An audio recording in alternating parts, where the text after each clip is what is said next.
Hey everyone, Digital Sticks here, and just so you know, the breaking news of patents being filed for a wireless or standalone Valve Index headset. So Valve has filed these patents back in September of 2020 or so, and they do show, and I'll include a link in the description to one of the sites that I saw, but they do show some interesting features for comfort as well as wireless, and some of it fits in with what I've been saying, that if a company was dedicated to a quality product, they could create it. And these designs show that Valve is apparently intending to counterweight the weight needed for wireless and everything. Each design shows something in the back of the headset, like a compartment that's plenty big enough to add a battery or some other technology, wireless technology or whatever. So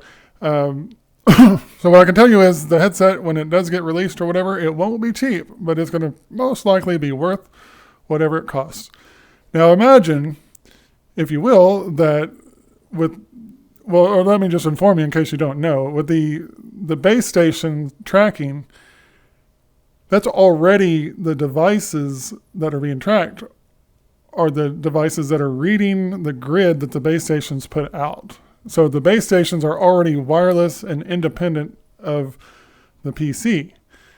And the tracking technology that reads that information is basically almost wireless as well. It obviously sends the data back through the USB on the headset, but your trackers are already wireless, your controllers are wireless. The headset already needed a link, and so that's why it sends its data back through the cable. But so just imagine when Valve does wireless, especially the hybrid side of things is going to be done right.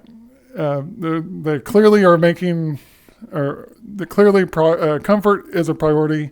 They're not ignoring comfort. They're not trying to go for cheap.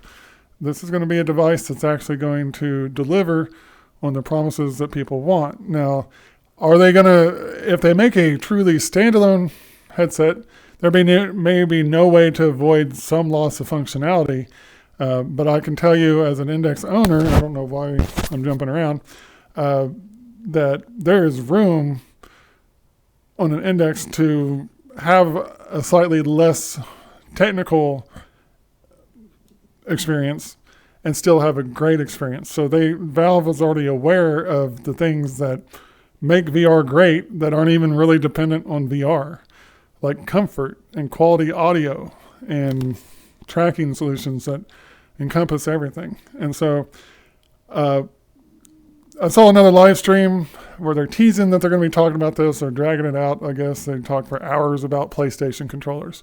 But and I didn't watch the whole live stream, but I joined in. And just a little bit of that I saw was already somebody dismissing VRchat players as a niche audience for VR. And VRchat is niche, but it's not niche as far as irrelevant to what people should be considering for their VR. I mean, it is the embrace of VR and its capabilities.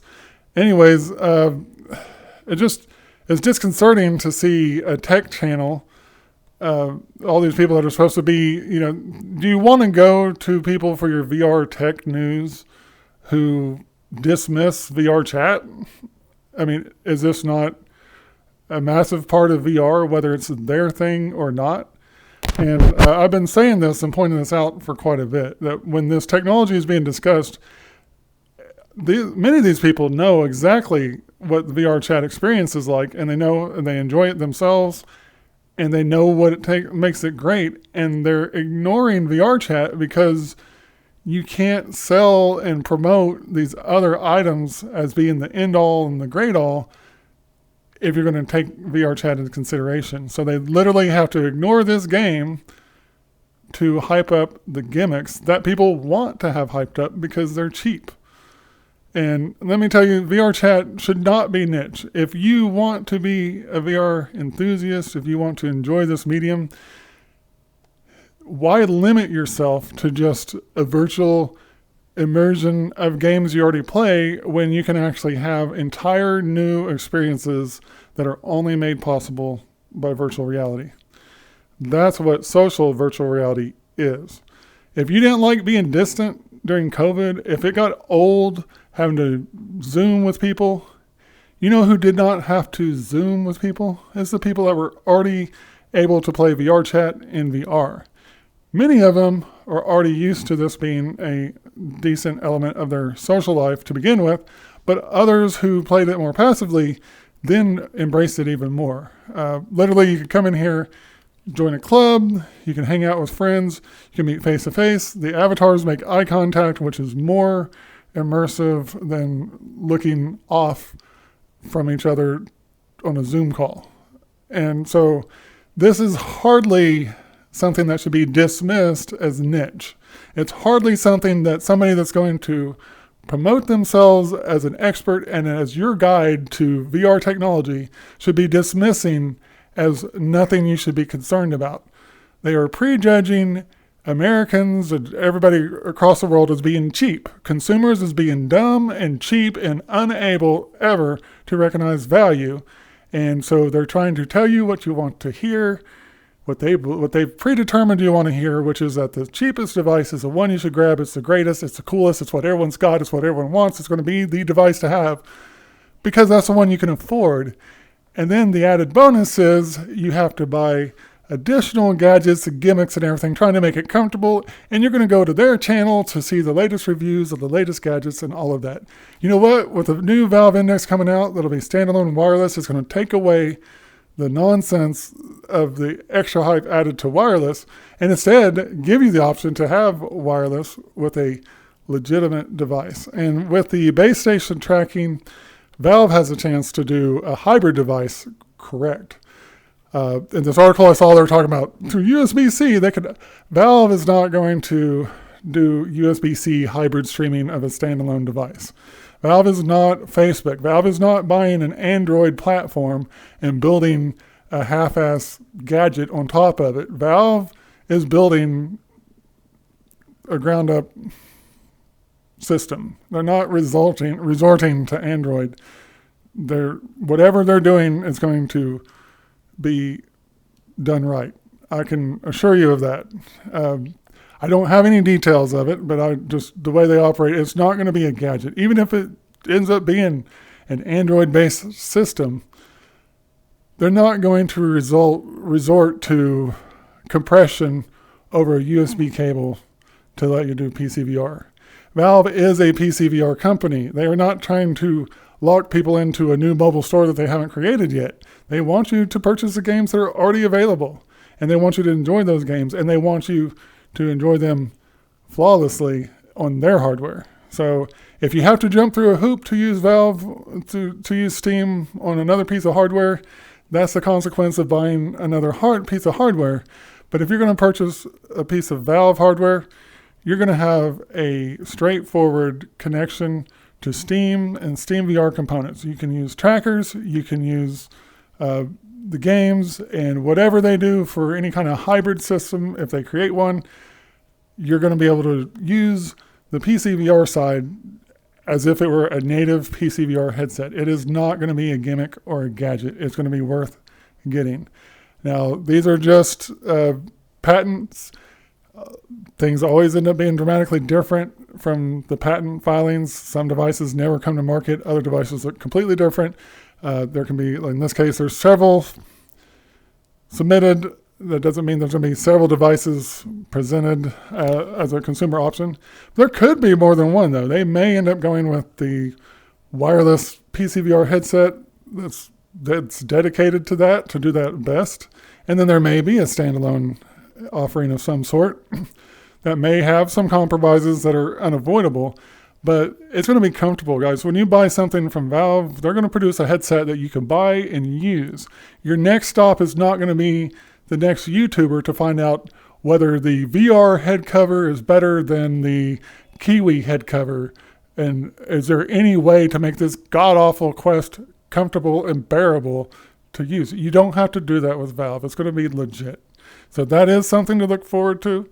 And I know I just revisited what VR for VRchat, which I just uploaded, I guess, last night, or actually that was this morning. Anyways, whenever that was, I just revisited that, and one of the key points in that is that there wasn't anything on the horizon. Well, now the rumor mill is flowing. There's definitely the most substantial news regarding a new Valve product that's emerged. But keep in mind, these are people that are running with this patent information as a leak. It's going to be, and we see what Valve did with the Index. It's like, surprise, Facebook, while they were hyping the Quest and getting ready for their big launch, Valve showed that they were actually going to produce a quality headset. And they first trolled them with the IPD adjustment. Anyways, guys, it's great news. Hope you like it. A lot of people are going to be covering this. There's really not a lot known. It's a lot of speculation and digesting of the patent report and speculations compared to the way other things have gone and all of that. But regardless, it does seem to reveal wireless, which is not really a big surprise. It was a goal for the Index to have a wireless option, and they just weren't able to bring that around for whatever reason. And maybe part of that was it just made more sense to make a ground-up wireless headset as a next generation than to invest a lot of development into a patch or something for the Index. I'm not sure. I'm not in on the inside loop, but I am in on VR and VRchat and these experiences that people dismiss as niche. And I can tell you that they're awesome. They're great to have. When you're past the initial wow factor of VR, then it's meh if you're just playing games. It's what you're used to. Blah, blah, blah. You're waiting for a new game to come out, higher resolution, whatever. But if you discover the value of social VR, then that's something that retains its value. It doesn't get meh. You hope for new technology to add to the experience. But, VRchat sells a lot of hardware. It always has. But then it probably curbs demand for a lot of other games because you just simply don't, you only have so many hours in a day. And when you see how much time people spend in here. So, that might be another part of it. I don't know. It's really, really strange because this is not a secret to anybody that's established in VR. The most people that are enthusiastic about VR have spent time in VRchat as part of that enthusiasm. Not necessarily everybody. I'm not trying to put everybody in one group, but the majority of people who have, because this is one of the most immersive experiences that actually takes advantage of and embraces what VR can offer. And so to have then turn around and take their position of being one of the first to establish themselves as a VR guru and dismiss this game and all the considerations that should go for it, it's disconcerting. I don't know why. I don't know why they would do that. It doesn't make any sense from a logical standpoint to dismiss this game and think of it as niche. You should always think of this game when you're thinking of technology. Because even if somebody takes a break from this game, there's going to be stuff that's going to be obviously awesome once it gets added to VRchat. Facial tracking is the latest on that.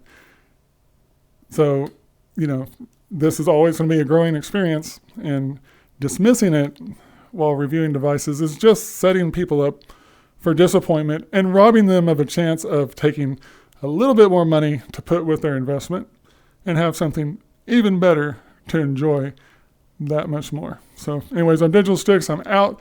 We're looking forward to these new headsets from Valve. Don't buy junk if you don't have to. Right now, who knows when in the future these devices would be released. Your best experience in VR is an Index. One thing, I will say this, one thing that a teased Index 2 may make more viable would be an original Vive kit. If you're just trying to hold over and you're wanting to hold out and you want to jump in on the newest thing, then maybe if you can tolerate the original Vive kit, you can have your trackers, your base stations, the Index controllers, and save a little bit of money off the top on the headset, and you're going to have the foundation you need to take full advantage of whatever offerings Valve offers. I guarantee you, if they make a standalone headset, it's still going to work with base stations. They may not be required, but they may be supported so that, imagine, you don't lose any fidelity, you don't have to take up crazy latency, you don't have to, how much better is that? That's going to be a true, legitimate wireless PC VR experience that's still using base station tracking. So if you, in any way, shape, or form that you can actually be established with base stations going forward, it's probably a good move if you can't get an index itself. Because I'm telling you, Steam VR is the way to go if you want good VR. Buy your games through Steam so that you are flexible, and then look forward to what they offer. The thing is HTC is always crazy expensive for their headsets, and there's not a reason they don't have a selling point for that. Like, whatever reason they're more expensive, who knows? But when it comes to comparing what their headsets can do to the competition, the extra cost is never justifiable. I mean, the only time it was is when they were the only ones on the market. As soon as Oculus had the touch controllers on the market, the Vive was a crazy hard sell because they only had these wands and it was so expensive. It just, So keep that in mind. But the reason I was saying that is when Valve hardware costs a lot of money, it gives you something in return for that value. There's a reason why people buy it, and it's not because they like to spend money on VR. It's because they like to have good VR. And this is going to be the case with these new headsets. I can guarantee it. That if Valve is going to give you something good, or they're going to go home. So the only other thing I'd like to see them do would be a budget headset offering, and that obviously can be scaled down a little bit, but I think they would still make it comfortable and usable. I think it would still be, I think if they produced a budget headset, it would be the headset I could recommend most people buy, because it's going to be, they're not going to compromise on the basics. You're going to have a headset that's comfortable and that has fidelity, and maybe it wouldn't have the off-ear audio, but it was going to have a very decent audio solution. They're not going to mess with a gadget like Facebook is doing. They're going to give you something legitimate. And so I think, if they could have done that for like $500, that would be very fair. Reasonable people could strongly consider that. They could put the two and two together and definitely find that $200 extra for a headset that's all I need is going to be far better than $300 plus having to add who knows how many hundreds to make this gadget from Facebook comfortable. All the while, they'll still spy on me. So anyways, needless to say, Valve staying in the game makes it better for everyone. This is good news. We don't know when things will be released. We don't really know a lot of other details, but it's coming, guys. You don't have to compromise. You really shouldn't waste your time with the Facebook company, if at all possible, to avoid them. If you do have to go with a Quest, that's perfectly fine. Just make it a temporary relationship. Buy PC VR games through Steam. You'll be doing yourself a favor. You'll thank me later. I'm out. Have a good day.